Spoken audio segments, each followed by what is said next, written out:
Dua terdakwa dalam kasus korupsi PT Asabri, Lukman Purnomo Sidi dan Jimmy Sutopo, divonis masing-masing 10 dan 13 tahun penjara. Sidang untuk Lukman Purnomo Sidi dan Jimmy Sutopo digelar di Pengadilan Tindak Pidana Korupsi pada Rabu malam. Lukman Purnomo Sidi merupakan Direktur Utama PT Prima Jaringan, sementara Jimmy Sutopo merupakan Direktur PT Jakarta Emiten Investor Relation.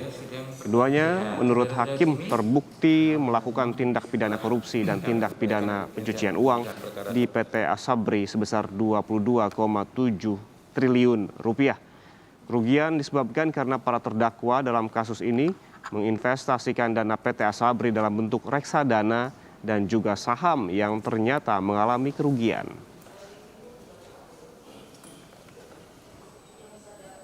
Menjatuhkan pidana terhadap terdakwa tersebut oleh karena itu dengan pidana penjara selama 13 tahun dan denda sebesar 750 juta rupiah dengan ketentuan apabila denda tersebut tidak dibayar diganti dengan pidana kurungan selama 6 bulan.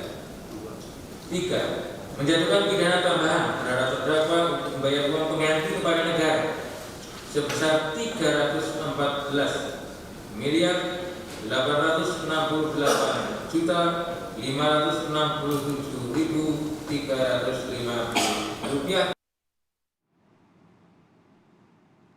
Sehari sebelumnya, sidang putusan terhadap 4 terdakwa kasus korupsi PT Asabri digelar di Pengadilan Tindak Pidana Korupsi Jakarta. 4 terdakwa yang divonis oleh majelis hakim adalah Maijen Purnawirawan Adam Damiri selaku Direktur Utama PT Asabri periode tahun 2008 hingga 2016.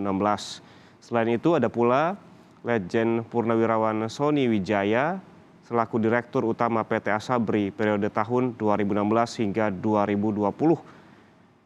Ada juga Heri Stianto selaku Direktur Investasi dan Keuangan PT Asabri periode tahun 2013 hingga 2019 dan Bahtiar Effendi selaku Kepala Divisi Keuangan dan Investasi PT Asabri periode tahun 2012 hingga 2015. Dalam putusannya, majelis hakim menjatuhkan sanksi yang berbeda mulai dari 15 hingga 20 tahun penjara.